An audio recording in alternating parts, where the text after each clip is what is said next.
Ladies and gentlemen, a very good evening and a warm, blowy welcome to the Red and Blue News. Welcome to the Red and Blue Review. My name is Nick Philpott. I am your host this evening. Thank you for joining us on this blowy, horrible, stormy Sunday evening. And as you can see, as always, I'm joined by Lord Holyoke. Good evening, mate. You all right? Yeah, all good, mate. How are you? Yeah, all right. A bit drier than I was earlier. Hold that thought. We're coming to that subject in a second, and you know I am. I'm going to explain to you what he's talking about, ladies and gentlemen. We actually are also joined this evening by Ian Lyons. He's in the background somewhere. Oh, my God. Oh, my God. Mr. Technology himself. Hello, mate. How are you? Impeccable timing, young man. Always pays to have a backup plan. You had a cunning plan, did you, Baldrick? Yeah, I certainly did. So, ladies and gentlemen, so as you can see, I'm joined by these two as always, but we're also going to be joined this evening by a special guest, okay, live, can you believe, all the way from New Zealand. And yes, the technology is working because we've tested it. We will be joined by him, a young guy called Tim Richards shortly. I want to start this day off because I know it's all doom and gloom about the football and the club and the manager and the board, but I actually want to draw the attention to a couple of things before we do any of that nonsense, okay? Ladies and gentlemen, look over at Jel's right shoulder, okay, and he sent you all a message in song form. Jel, could you give everybody this tune, please? He's literally throwing me under the bus all night tonight. Get used to it. Oh, this is relegation time. Come on. Can you? Oh, by the way, Jel, can you whistle? No, I can't whistle or sing. Better believe it, you can't. Ian, all we can see is your hand, mate. But it's very nice. Well, right. I'm trying to do about 4 things at once. Oh, stop bleating on. Okay, right, Jel. Okay, you said before we went live you were a little bit windswept and everything else. Tell us about your day. Where have you been today, mate?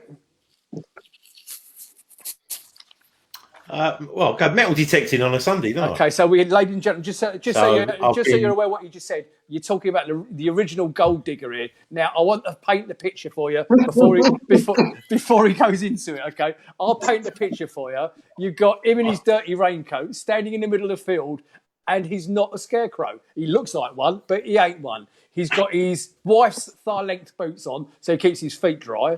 Okay, so tell him what you're actually doing, Jill. Just trying to dig up history, basically. Well, that and a bit of sheep worrying. I think that's the boots that do that. So tell us what you come up with. Yeah, no, I just. Well,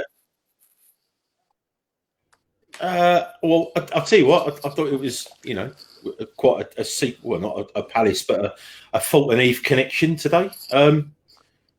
Couple of bullets, found them earlier. All the time, 303, little 2-2s. West Croydon. So, yeah. But no, they use those little tiny ones for rabbiting down there, for hunting, and we find plenty of them. Anything else? So, but yeah, I find loads of stuff. I was going to bore you all with like copper pouches from the Crimean, gunpowder pouches from the Crimean War, stuff like that. Roman coins, sacks and stuff. But I didn't want to. I don't want to spoil you or let anyone else into my hobby. And I understand we have a special guest to join us. Ladies and gentlemen, this is the first time we've ever done this. It is my absolute pleasure to introduce to you all a gentleman all the way from New Zealand. He's a South Londoner like the rest of us. His name is Tim Richards. Tim is prevalent on the page. Tim, welcome to the show, mate. How you doing? Yeah, good, thanks, boys. Yeah, not bad at all. Look at that. Listen, Tim, do you realise the technology is working better between Causden and New Zealand than it is to these two couple of clowns over in bloody Orpington or wherever it is they live? Do you realise that? Are you surprised? No, not really. You're not with Ian yet anyway, I know. Ian, Tim, tell us a little bit about your Palace history, because I know what it is, but ladies and gentlemen watching won't know your Palace history, and especially your most recent history. Yeah, well, kind of grew up in South London.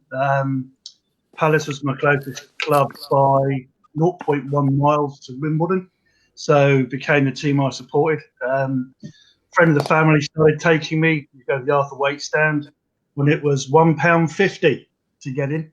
Kind of stuck with it ever since. Was a steward there for 4 years when it was the old Homesdale end. Then I moved down to Cornwall, kind of lost track. Went to a few away games. Didn't manage to get up to too many home games. And in fact, my most recent, we were back over, you know why we were back over, but we were back over and it was my first home game for 20 years. Uncle Nick, the poster boy of Red and Blue Review, was a diamond and got us in. So when I went, it was the first time since the new Homesdale stand had been built that I was there. Yeah, so it was quite emotional. Even Wendy enjoyed it, which surprised me. The game was crap. The game was crap, and it was a pleasure to meet you both. I've got to tell you, Wendy. Again, but basically it. Southampton.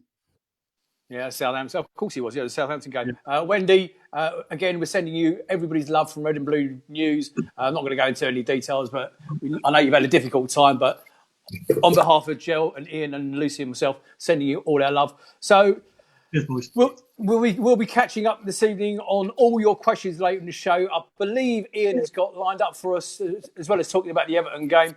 He's going to be launching his latest competition, which we'll come to later in the show.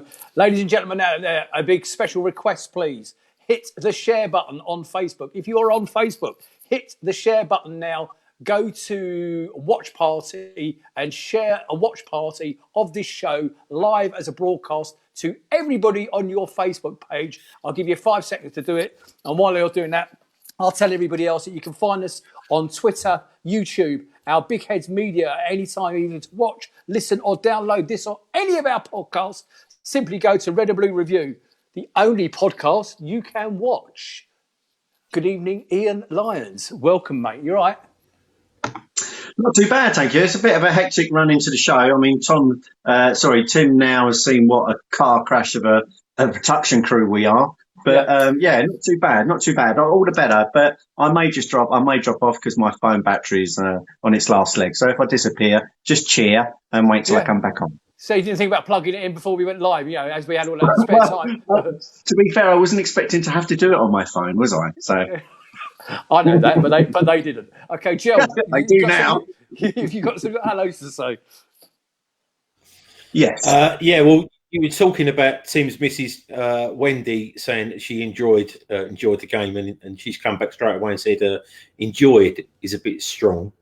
But Matthew Lucas watching, Tony Nichols, Paul Alden, John Knox, Claire Davis, and Don Barrett so far have commented. We'll go through the comments and stuff as and when. But yeah, Ty K. But yeah, so there's a fair few people out there just going past the 100 now. I noticed that Ash Baldry is out there. Ash, where were you yesterday, mate? It's because of you we lost, because you weren't at the game. Okay, and I know that for a fact. Alison Kenner, you're watching up in Caterham. Maria Bell's there. Hi, Maria. Thank you for joining us on this horrible, ghastly winter's evening. Shall we kick off with the lineups, boys? Do what you like. Right, so it looks as though Ian's dropped down. So we've got Guaita, Ward, Tompkins, which we'll talk about later because obviously he got injured. Cahill, Van Arnholt, Milivojevic, McCarthy. Now that partnership in the middle there, it's also causing a little bit of discord out in the red and blue land. I've noticed some quite strong statements, and we'll come on to that a little bit later. Zaha, Benteke, and Ayew. Tim, anything in particular in the lineup that disturbed you, or you would have changed? I've got to say, Benteke, I don't see how he's still at the club. He scored a goalkeeping error. It's same old. Got to be careful what I say here. Can't swear. First appearance, but no. He had a better game yesterday, didn't he? He scored the goal, but then there were others that I would have thought he would have put away or done better with. I mean, he made an effort. He ran around. He did score. So it's what it is, isn't it? Yeah, indeed. We're just going to bring Ian back up now because it's. I want to start talking about the actual game itself, so we can get on with it. Without a win in 2020, Jel, possessing the worst goal-scoring record in the Premier League, tough times, yeah. Well, yeah. I mean, I'll say tough times. It's frustrating times. You know, like I said the other day, we're all managers. We're all players. We're all, you know, we can talk the good game. But there's only one person really that is in charge of everything, and there's a lot of us disagreeing what he's doing, disagreeing with his choices at the moment. I think it's the. But we'll talk about the game and the subs and stuff, you know, in a little while. I think that the biggest bone of contention from what I've read on social media is the actual lineup itself, the 4-5-1 lineup itself. Ian, I know you're going to touch on that in a minute, but I'm just going to give you a bit of an opening gambit before you do your notes, if you don't mind. The Eagles were beaten 3-1 at Everton on Saturday, the third successive defeat for Roy Hodgson's side. The loss leaves them 6 points above the relegation zone, and that gap becomes smaller once their rivals have played their games in hand. Of course, the West Ham game got cancelled today or got postponed today, which I have to say made me laugh. Did you see some of the West Ham fans on Twitter bleating that they're already on the train up from Euston up to Manchester when the game got called off, and then the poor little darlings had to go to the first station, get off the train, wait for their return train that they were booked on at 5 o'clock this evening, okay, and come back down again. So they had to stand on the platform or whatever the first station is for hours waiting for their train to come back. As you can see, ladies and gentlemen, I was mortally upset and gutted by what I'd heard on Twitter. So what's gone wrong at Crystal Palace? And is Hodgson the man to turn things around? We are going to be discussing these in great detail later this evening. Ian, if you'd be so kind, kick off with your quick review of the game, if you'd be so kind. Okay, all right then. Do you want me to run all the way through it or stop at half time? Yeah, just stop at half time because we need to say some hellos to our lovely people. And there's, cool. There's so many people looking. Okay. So clearly, after the debacle of the previous game, we were all going into the Everton game thinking, "Oh, is this yet another game too far?" And as you've already alluded to, Nick, we start with a 4-5-1 shape, and clearly setting our stall out early that a point would be acceptable. And I think this is the most frustrating thing for us, isn't it? Is that Hodgson has no intent to actually win games. It's just defensive.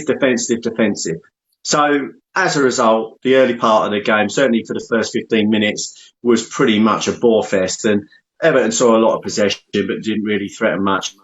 The only incident of note was a bit of a lunge by McCarthy on Digne, which reduced the first yellow card. It was VAR checked for a possible straight red, which I think, had it been a little higher, it could well have been, but he managed to get away with it, thankfully. And then the game started to wake up a little bit. On 13 minutes, Benteke started to come into the game a little bit, and we'll go on to talk about his performance in general later.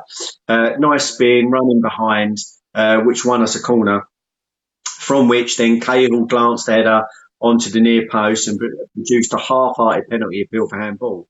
Then in the next phase of play, PVA cuts inside on his left foot and then zips a shot between the legs of the defender, hitting the foot of the post. And you're thinking, okay, all right, this isn't shaping up to be too bad.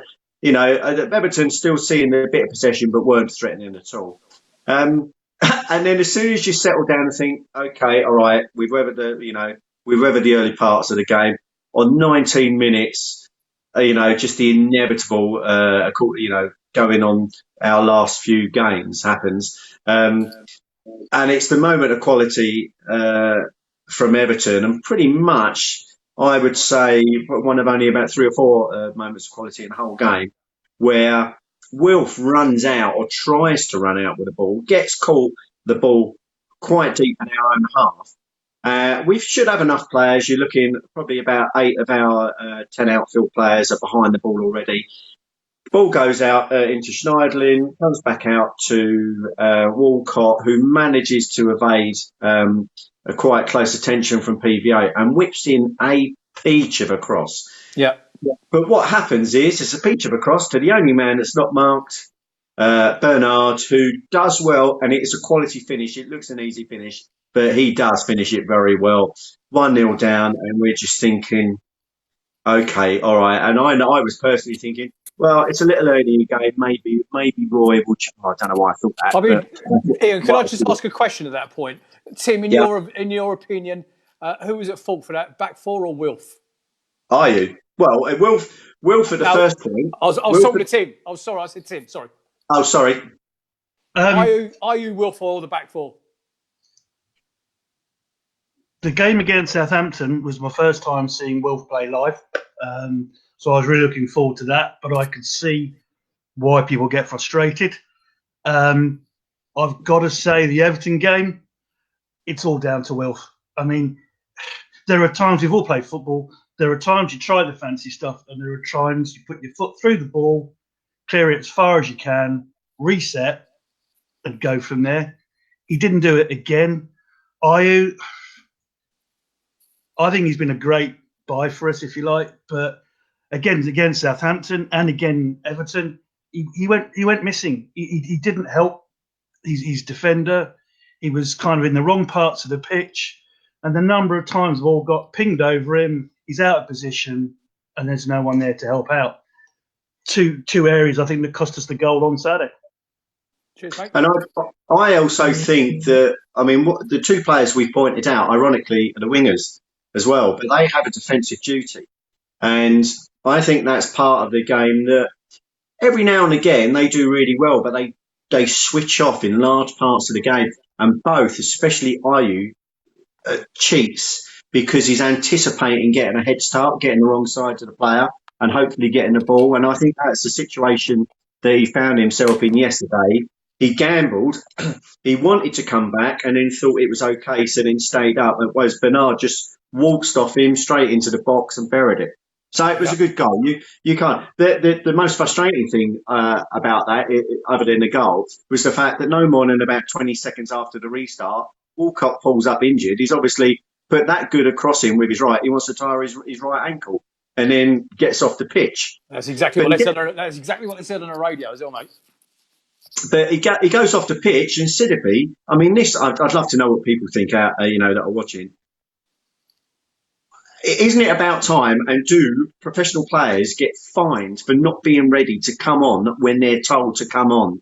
What is it about professional players where they can't have shin pads on? I mean, Sidibe didn't even have the bloody one sock on. He had to run back into the changing room for 2 minutes looking for a sock. It was he wasn't a happy bunny, was he? No, and you can't blame him though, can you? Because potentially, even though we just decided to play keeper until he came on, we said, clearly this is unfair. You're a man down. Let's not go for the jugular, boys. We'll wait for you to come back on. But so great cross, good goal, 1-0 down. But what was evident from that, and for the first half an hour, we were second to every loose ball in and around our penalty area. And it just enabled Everton just to camp on the edge of the box and stopped us from getting out. And what I did is I actually did I saw a great stat I've got a feeling it was Telegraph, which I picked up. And this actually sums up that very point.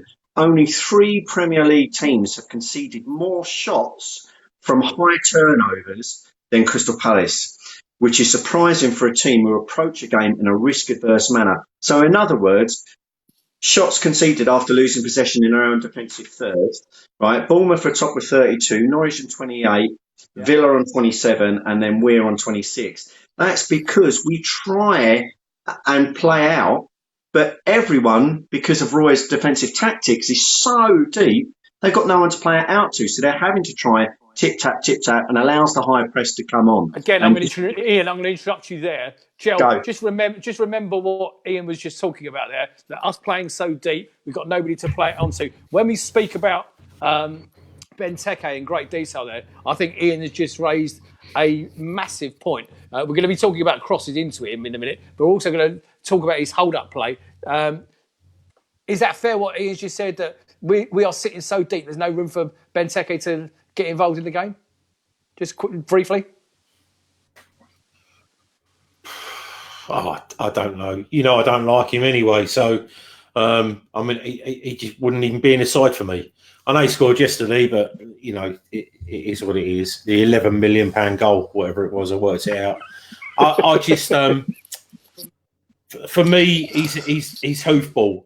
That's all Benteke is. It's hoofball. If we want to play hoofball like we did 7 years ago, do you know what I mean? Thought we were, we're either trying to play it out from the back and getting caught, or we're playing hoofball and we just give it back anyway. So I just it's very frustrating that we don't seem to be very good at either at the moment.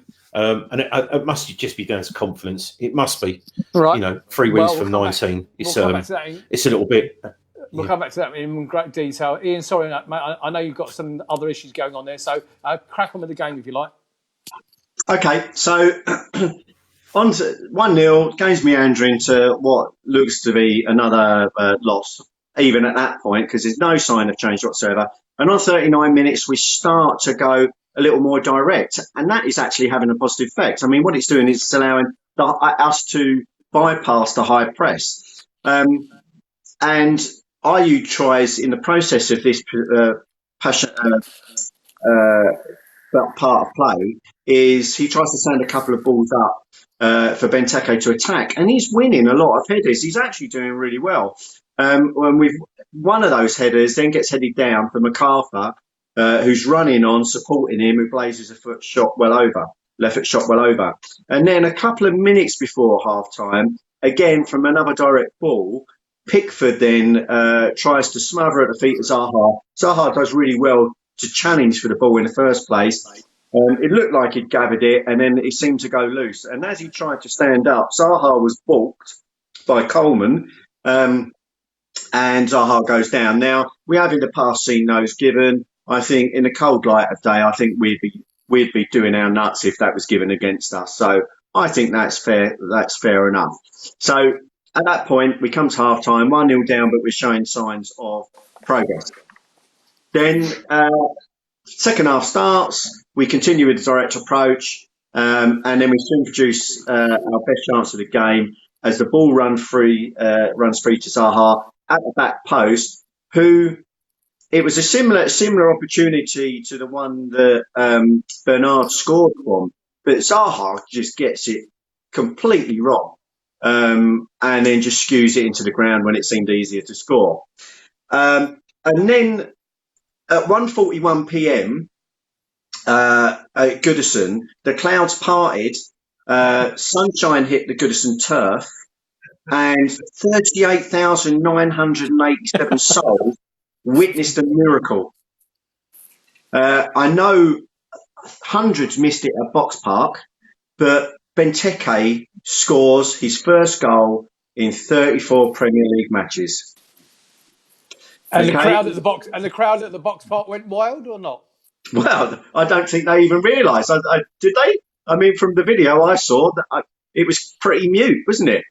Ladies and gentlemen out there in Facebook land, I popped up a video somebody sent me live from Box Park as the goal went in. In the background, you can actually see the TV screen, the goal going in, and one bloke went like that. I don't think the rest of the whole building can believe that what they'd just witnessed, that Benteke had just scored. Sorry, mate, I interrupt again. That's cool. Right, so yeah, Benteke started the move. I mean, it's important to talk about the move because his part in the move was pivotal, not just for the scoring a goal. He started the move by winning the header at first from an innocuous ball from Luka Milivojevic, who was better this week, to be fair. I mean, I've dug him out in the last few weeks. He actually didn't play too badly. So Benteke wins the header, which Wilf picks up and then feeds a wonderful threaded pass straight into Benteke. But he didn't even have to break stride, Benteke. But what he did have to do is clearly take one touch too much. And that's, I think, where the people in Box Park thought, oh, God, he should have shot then. And then he hits a shot. What was that? Yeah, watch. He Look, hit. this is Box Park He hit live. a shot, and it squirmed underneath England's number one. I mean, Jordan Pickford must have been absolutely gutted. And that's Big Ben's first goal in 1,476 minutes. Yes, that's a full 16 and a half full games worth of not scoring. So 1-1. And then straight away after, there's another effort on goal. And this time, I can't remember who hits it and scuffs it into the pitch, but it bounces up beautifully for Benteke, 2 yards in front of goal. All he has to do is just put it to one side and he plants it straight at Pickford. Pickford does well, to be fair, to get his shoulder on it and part of his arm. But really, that should have been 2-1 to Palace. And Benteke hopefully would have gone on then to be on the streak. Yep. So, having missed that chance, Everton start coming back at us. And they were all over the place for a few minutes. But a moment of brilliance, and you have to hold your hands up. Richarlison got them back in the lead. He gets onto the end of a long ball. He runs at 4 defenders.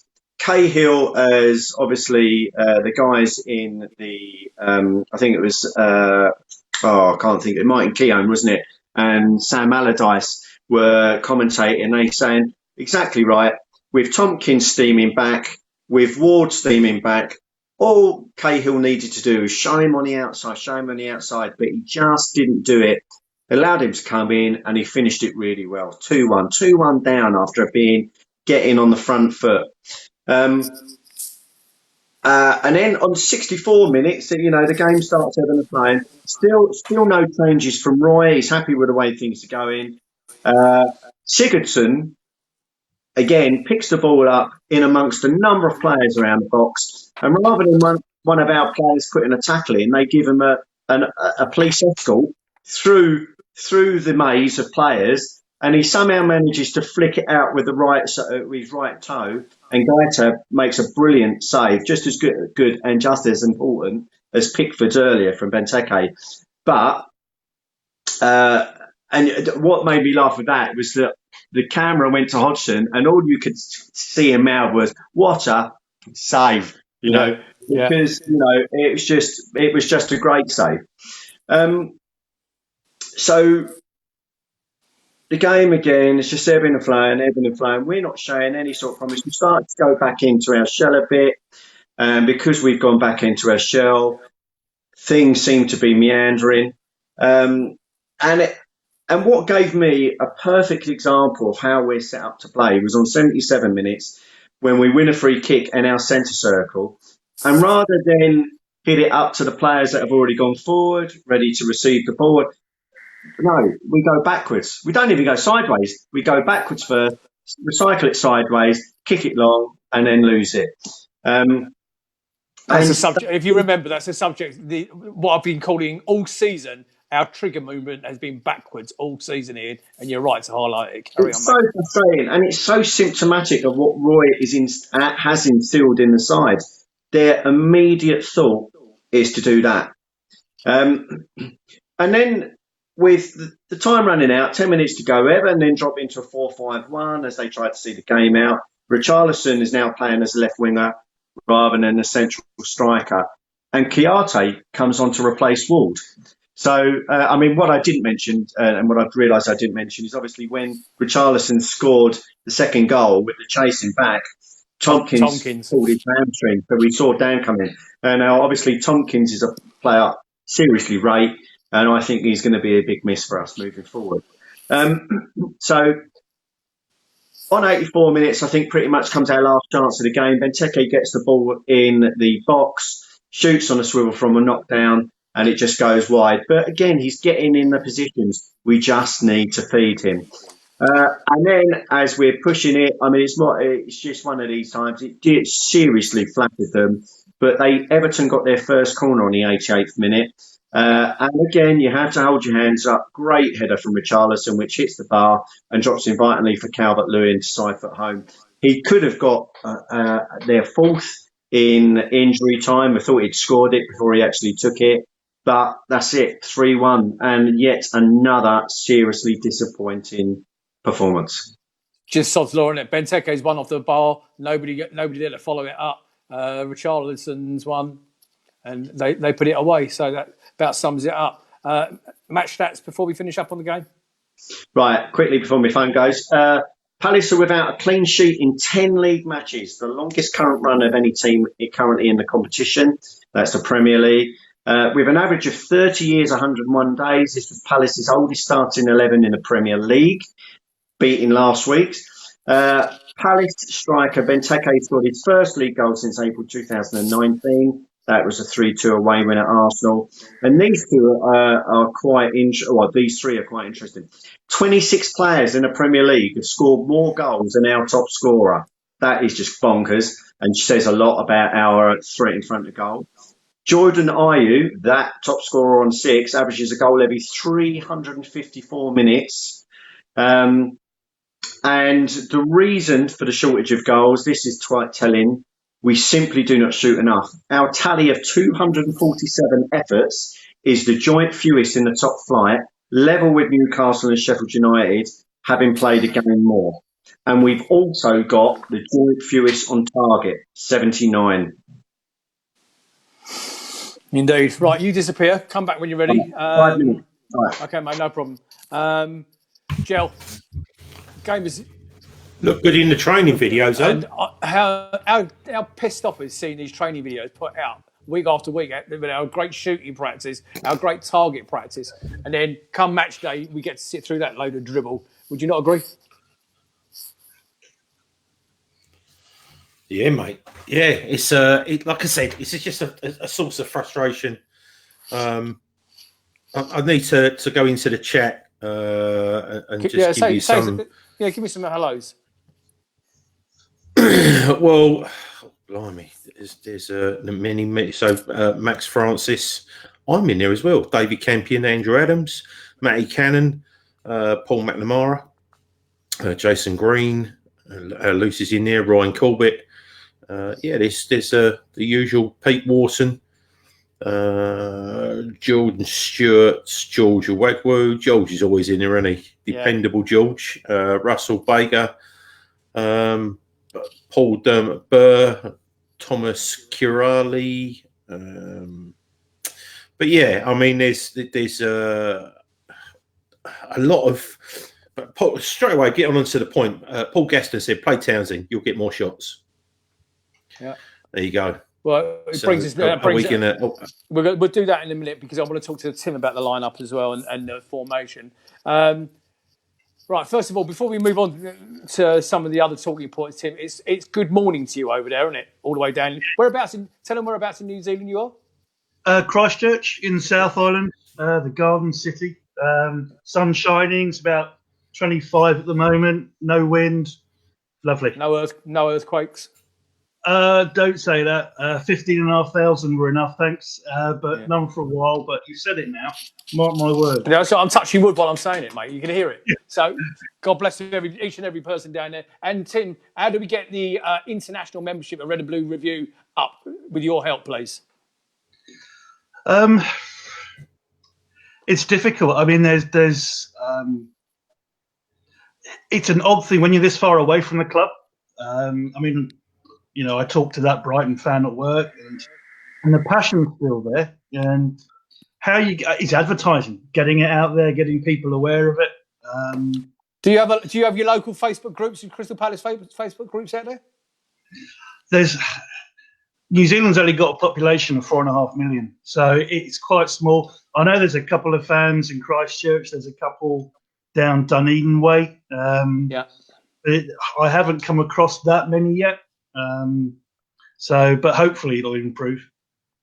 We need to increase our international membership. So, ladies and gentlemen out in Facebook land, if you have friends that are Palace fans anywhere in the world, please send them the link to Red and Blue Review. In fact, while you're sitting here watching us right now, hit your share button, please. Hit your watch party and share a watch party to people on your page. And hopefully there's some of them are Palace fans and get them introduce them to the Red and Blue Review. Right, Benteke's performance, you two.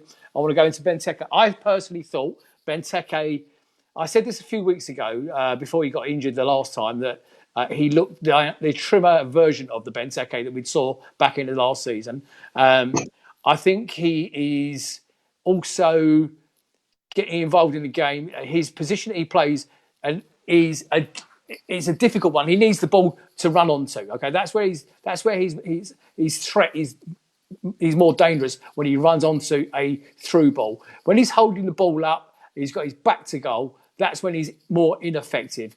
How do we get, Tim? I'll start with you. How do we get more balls into the box for his nuts? Because that's what he's best at. Is heading the ball. How do we get more balls into the box?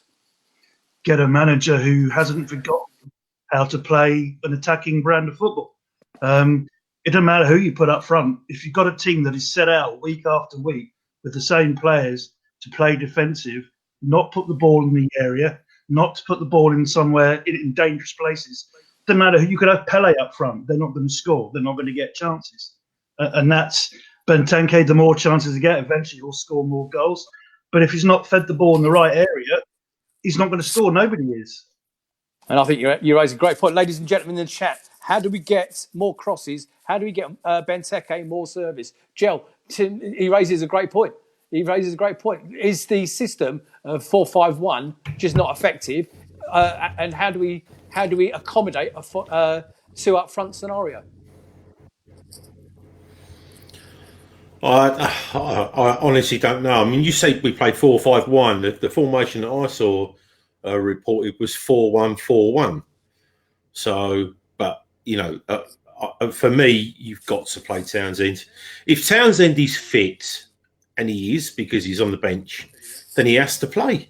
Simple as that. He has to play in front of Jordan Ayew. If you're playing in position for position, Townsend is a better winger than Jordan Ayew. I know that, and if Roy doesn't know that, get out of my club. I'm serious. It's about time we had a conversation about players playing in positions that they were bought to play in. It's jarring now. It's more than annoying to see one of our high earners sitting on the bench, sitting on the bench at the beginning of the season when he was our player of the season, scoring screamers, shooting from all angles anywhere last year, and he's sitting on the bench and he's just not playing. Wow. And for me, there's something needs to revolt in the club. And if it's the fans in Albright, then that's what has to happen. And if not, then the players have to.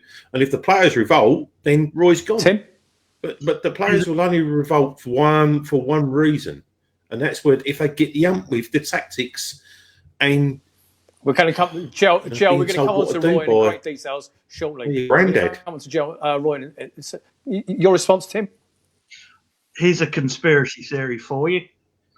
Is it a case that Roy is so peed off with Parish and Freeman over the transfer debacle that he's deliberately not playing developed players, deliberately playing defensive, deliberately playing players out of position to make a point to the board for not backing him in the transfer window?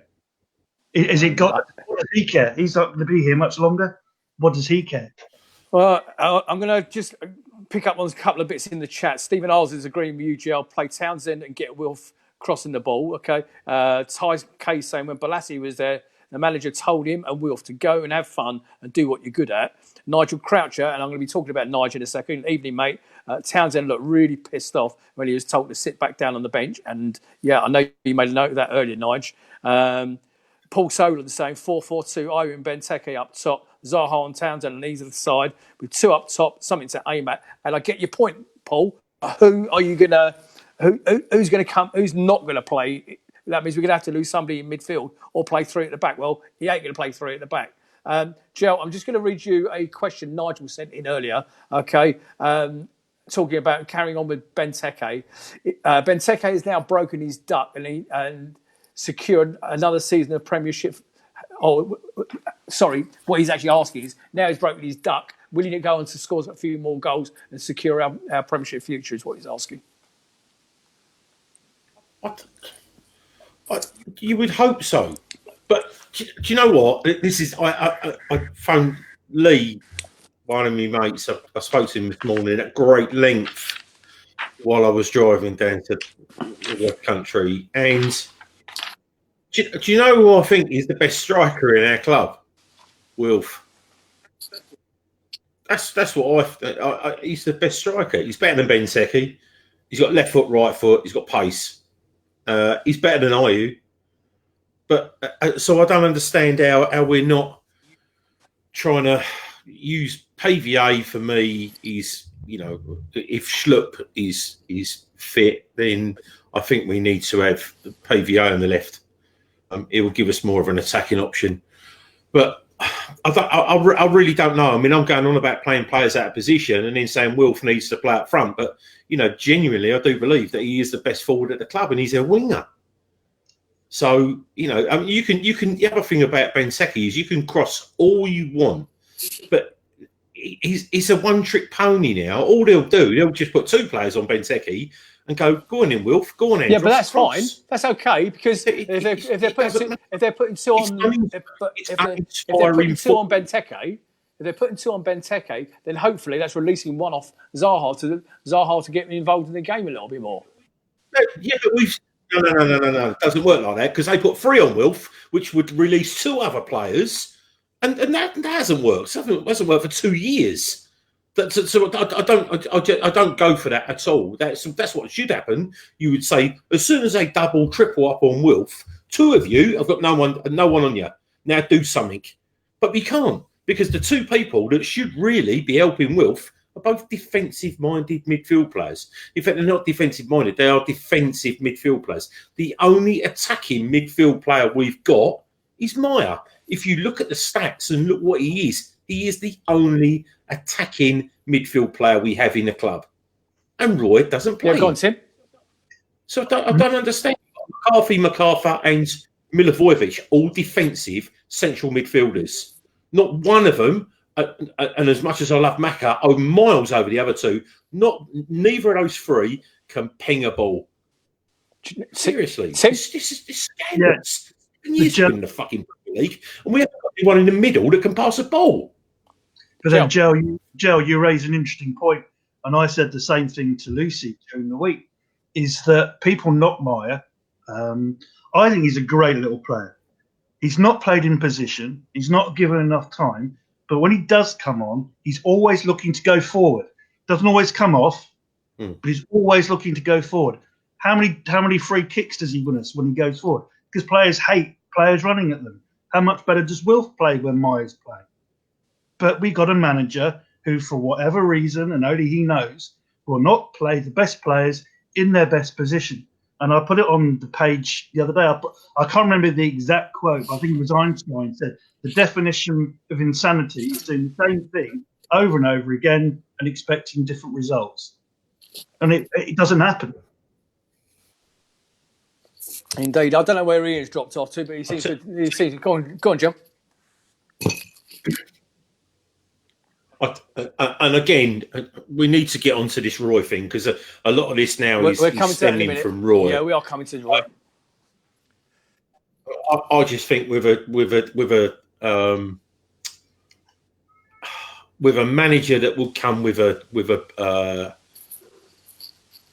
maybe a 3 or 4 prongs gang as such, one for the goalkeepers, one for the. We've already got the goalkeepers. We've got Dean Carley, who's fantastic, but one a defensive coach, a midfield coach, a forward coach. And I know that's something you've been advocating that for a long time, mate. I know you have. But I don't think we have that now. I mean, look how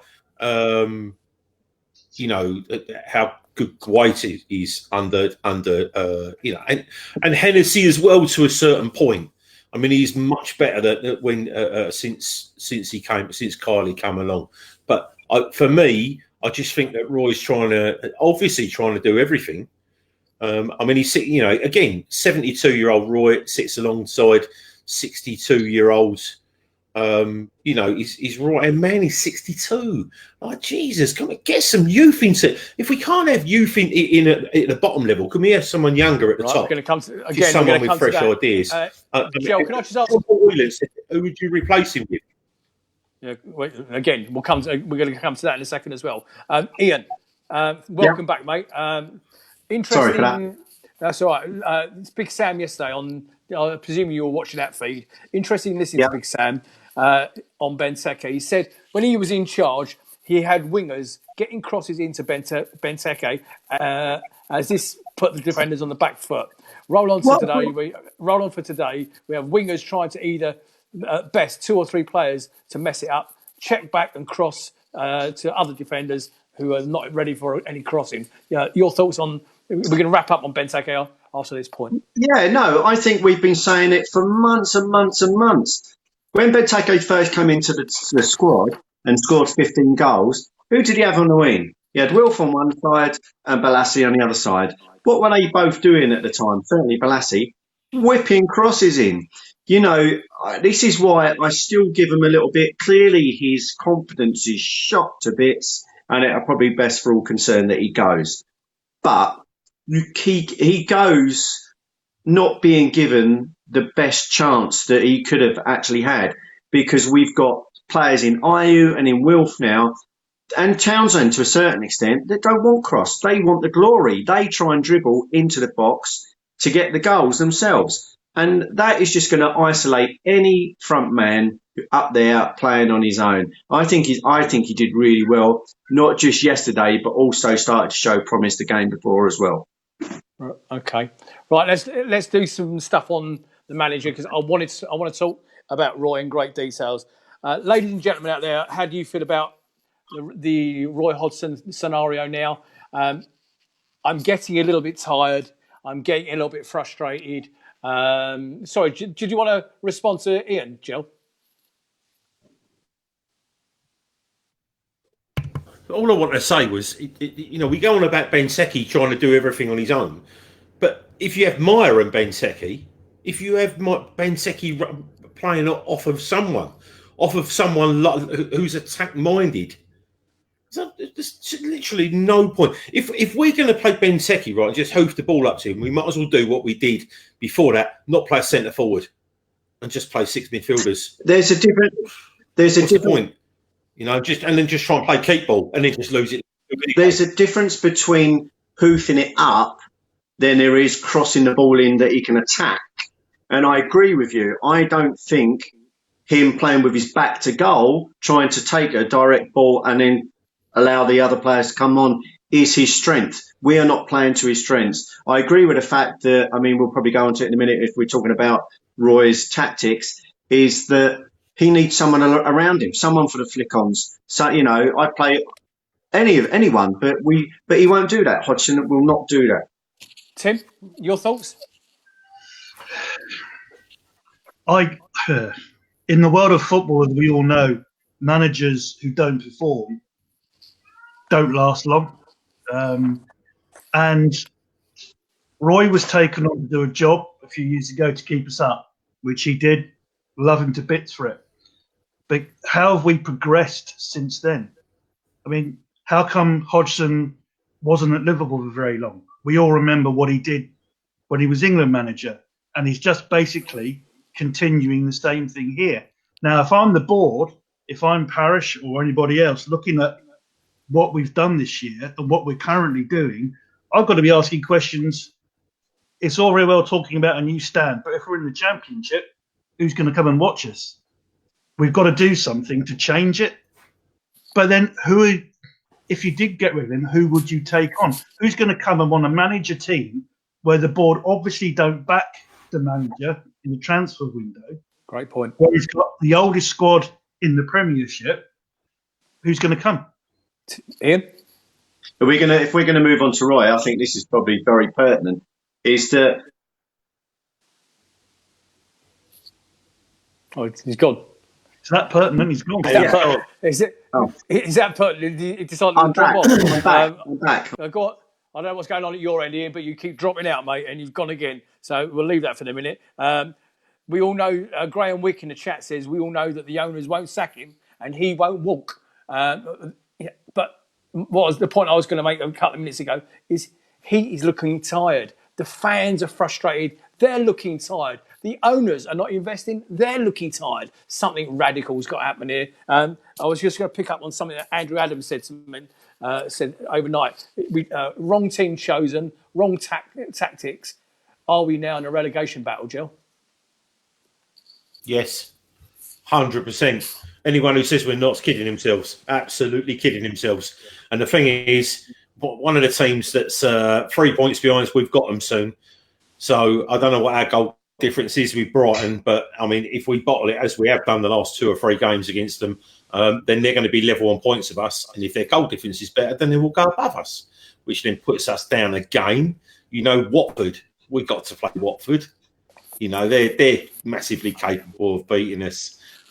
I just think that we are loads closer to this. You know, people saying, "Oh yeah, you know, there's 6 points and Watford have got to do this," but you know, every now and then at Bournemouth just go on a run. Bournemouth are so annoying. They go on runs.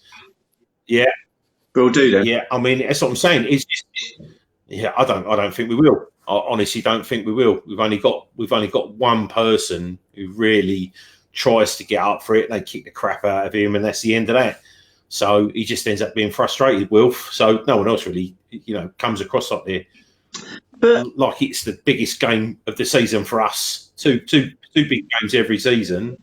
So you're right, Jel. You know, and I tried to go back before I was rudely cut off again.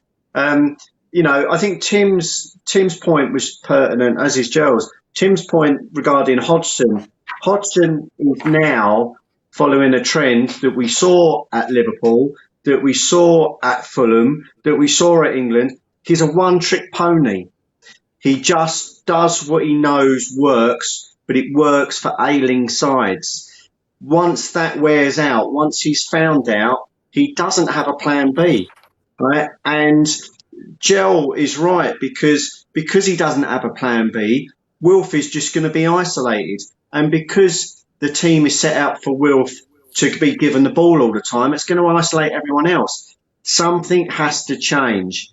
And I don't think we'll go down. I know I'm saying that. I can't believe I just said that. I think we'll just get through. And it won't be through our own ability. I mean, I was so grateful for that draw yesterday with Watford and Brighton. I think other teams are nicking points off of everyone else below us at the minute. And I think that's doing us a favour while we're trying to work out what we need to do to get out of this. I think Tim's point earlier about progressing is such an important one. The whole point of Hodgson coming in was to steady the ship while we actually thought about bringing, you know, progressing. But the problem with Hodgson, as we touched on last week and before that as well, is he only wants a certain type of player.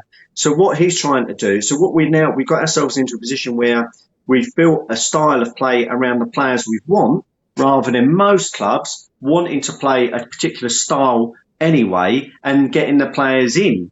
But we're getting flair players and we're putting them to Hodgson and he's either not playing them or don't want them.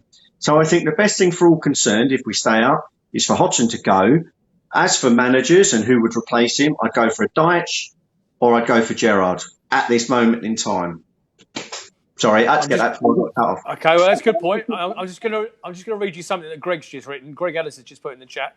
He said the club needs to appoint a younger manager in order to move forward. Roy has been fantastic and has delivered what he's been asked to do.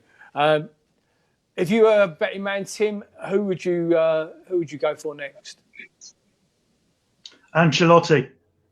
Yeah. Me too. Coleman, to be fair. No. Really?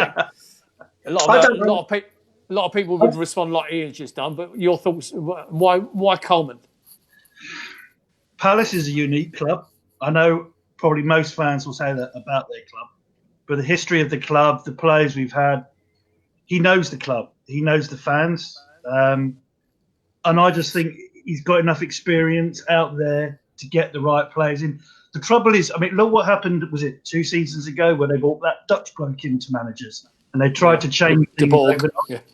Yeah, that was a debacle. You know, that was just everyone knew that was going to end in failure.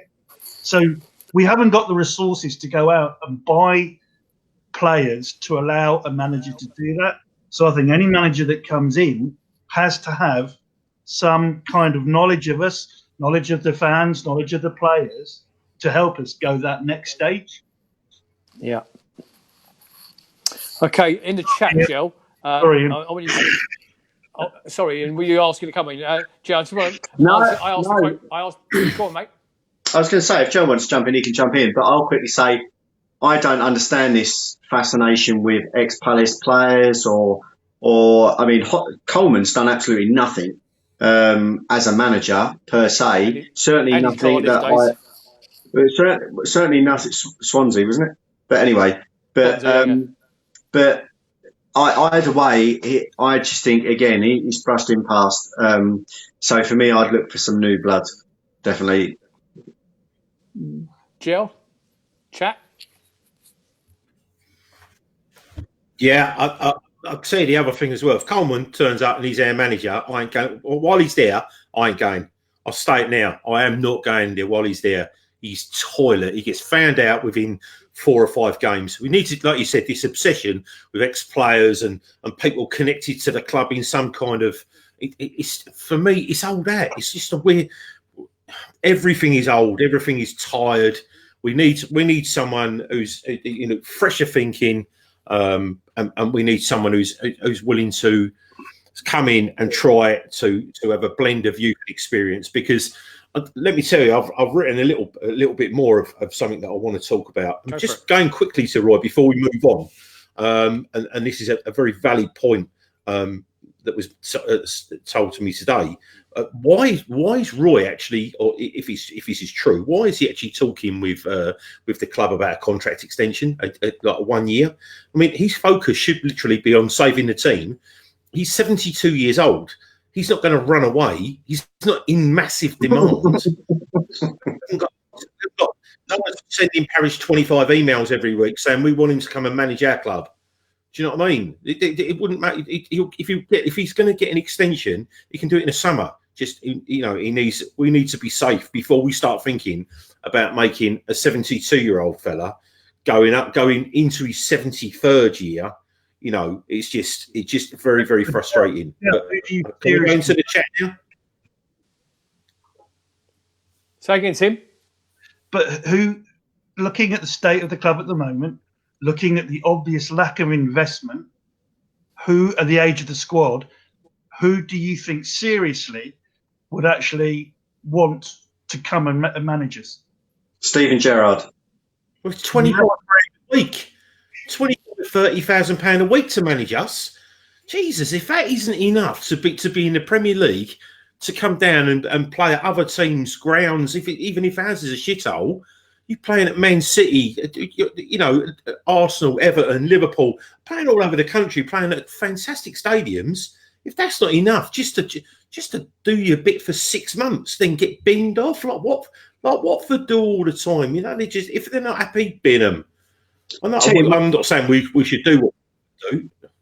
Sorry, Joe. Tim, I understand the coziness, the warmth, the security that going for someone like Hodgson gives us, but there seems to be. But that was just to get us out the hole that we were previously in. We've now had 18 months of doing well, and knowing that this guy is close to, knocking on someone else's door, up there. And yet, what planning is going on? There's no succession.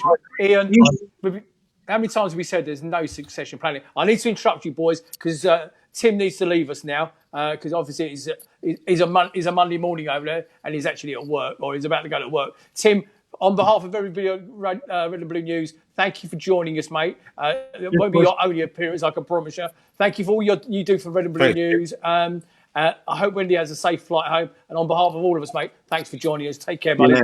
Cheers, Tim. Cheerio. Boys, I'm just going to finish up on the Roy thing by reading out to you a message, if I may, and then you can do the chat next, Jill. It was a message from Ben Allen. He said, "Dear Roy, please take McCarthy off, bring Townsend on, and push Ayew up to play off Benteke. Signed every single Palace fan with eyes and half an ounce of common sense. Thank you." You were going to say, Jill? Chat? All right. So Mukhtar in the chat said, we needed a signing to give the club a lift. I mean, stating the obvious, but it's absolutely right, Mukhtar, without a doubt. So Paul Wilshere said, Brighton are 2 goals better off than us. Matty Cannon says, surely anyone would look tired watching this every week, and we're definitely in a relegation battle. Robert Best says, in any business, the manager is responsible for performance. There is always challenges to overcome the tactics, but they belong to the manager and nobody else. The performance on the pitch is down to Roy. Completely, absolutely agree. Andrew Adams says, next 4 games, and I can't see us getting much from them on this form. And Max Francis said he's expecting us to lose against that mob down the road. So Richard Greenwood said, I think we need to play 4-4-2. Andrew said, Roy's stuck in his ways and will not change because of people's opinion, and that is worrying. Jason Green says, 12 games left, and I'm thinking we'll win at least 4 games. Okay, so David Campion said, Roy's a dinosaur. Look at all the clubs around us, modern managers with modern ideas. Thomas said, sack Roy and then get the assistant manager to take over for the rest of the season. No, definitely not. No. Right. John Phillips, are there any young managers out there? Look, when we got Steve Coppell. Well, I think, again, Ian's alluded to just a little while ago, the only young manager, the really young manager, is 2 young managers out there. Eddie Howe, I don't think he'll come to us. For some reason, I don't think he likes us. I'd love to have him at our club. Or Stephen Gerrard. As much as I don't know. Listen, I don't think he could do any worse than Roy. That's my personal opinion. So, and I think he'll be wanting to make a move. So you would need some sort of financial backing, wouldn't he? Well, he would do, but the thing is, I need to cut. I tell you what. Can we just move on to a little bit? And it's very small what I've done, but it'll become really apparent. And this ties into what I said last week. I said, if, as I expect, a wholesale clear out this summer happens, I personally think we need 11 new squad players. 11 for this team. Yeah. To avoid the FFP barrier, I expect us to get rid of most of the high earners. We have to get rid of the high earners because otherwise we all forever going to be battling against FFP, and it just isn't going to. So what we need is to be binning. As much as it pains me to say, Townsend will probably go if Roy stays. If there's a contract extension, I expect Townsend to go. I also expect Meyer to go if Roy extends his contract. They're probably 2 of the players that I would like to see stay. But Sacco, massive earner, has to go. Wilf, massive earner. We have to cash in on him. Cahill, big earner. PVA, big earner. It's just... And can Jimmy Mack go into his 33rd year trying to prop up our midfield? Scott Dan. It's absolutely ridiculous. Scott Dan's cooked. That's what I'm saying. And this is this conversation I had with Lee this morning, right? It was more than an hour I talked to him.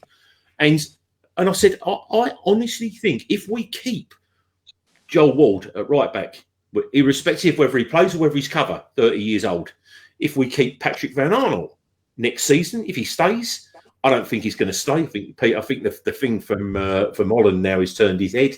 I think he'll be looking for a new challenge rather than suffer more bullshit from Roy if Roy stays. I think if he stays, a lot of there'll be a mass exodus of players wanting to go, and this is what will happen. It will force our hand in one of 2 ways. If we go down, these players will go anyway, right? That's a given because we won't be able to afford them. They will be sold, and if we stay up, we have to get rid of them anyway because we can't afford to keep them. And the reason, if we can't afford to keep them, it will stop us bringing it. We need 10 players let's just say, on an average, at 23 years old, from the Championship, or the equivalent from Europe, 10 to 15 million per player. If we're in the Premier League, people are going to pull our pants down. If it's 10 players, it's a minimum 100 million. Where's this 100 million coming from? It ain't coming from anywhere. So we have to sell. It's just, if this kid is as good that we've got from Dundee as what people were saying, stick him on the wing. These kids will surprise you. They have done. They always have done. When there's very rarely we've chucked a kid in the first team and he's fluffed his lines. Very, very rarely.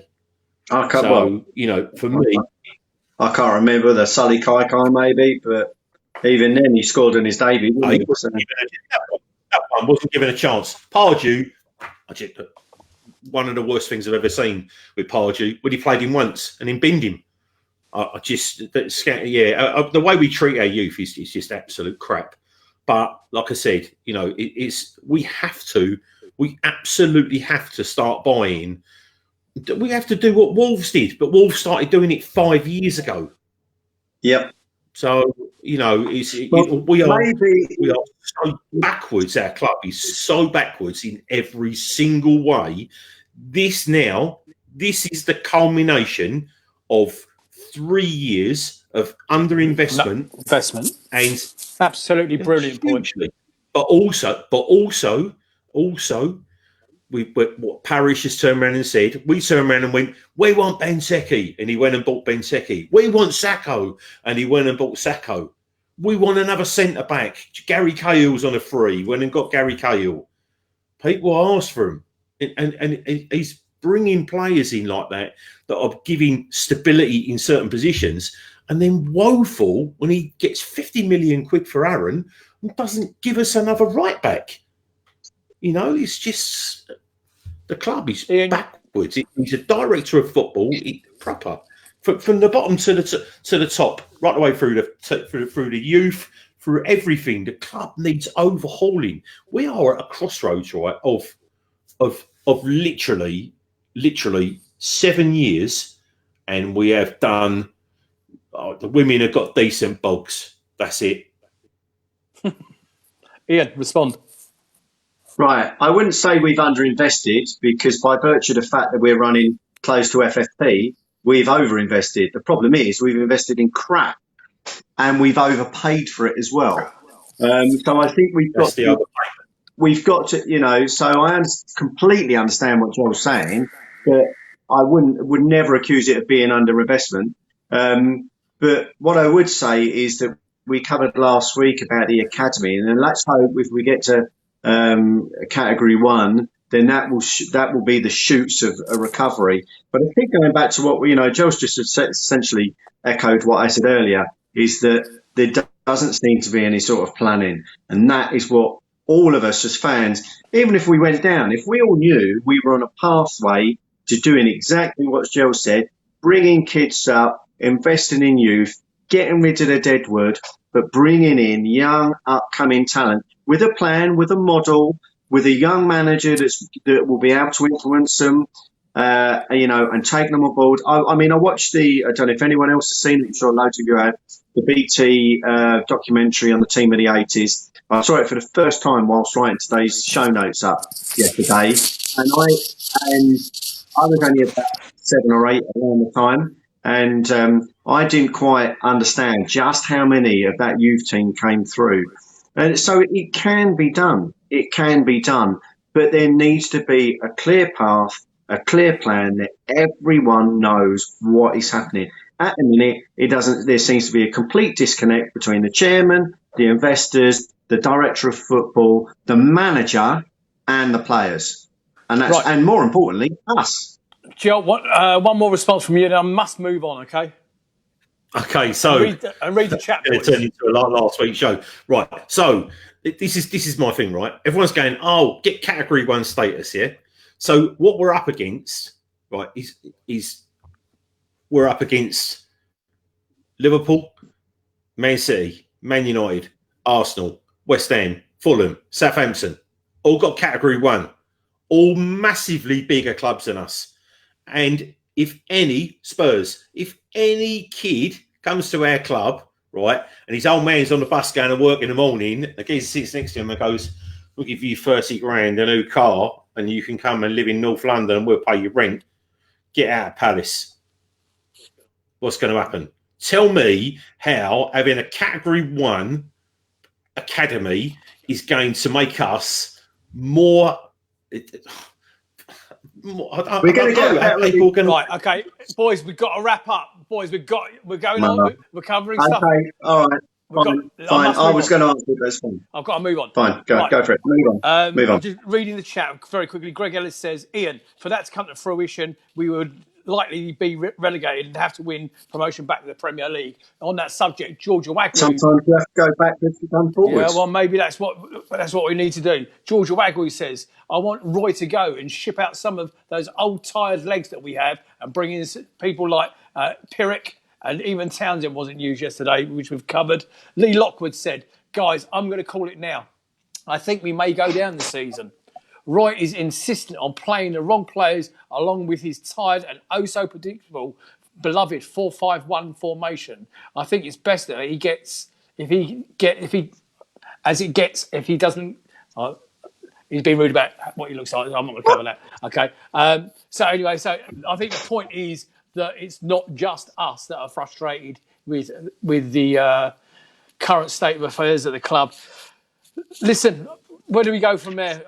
George has given me a long question, but quite frankly, he's just covered everything you've given me. Ian saying it's and Jill just said maybe it was the whole thing needs an overhaul. Whole of it. Cover. What about a competition? Lighten the mood a little bit, Ian, and give us a competition, mate.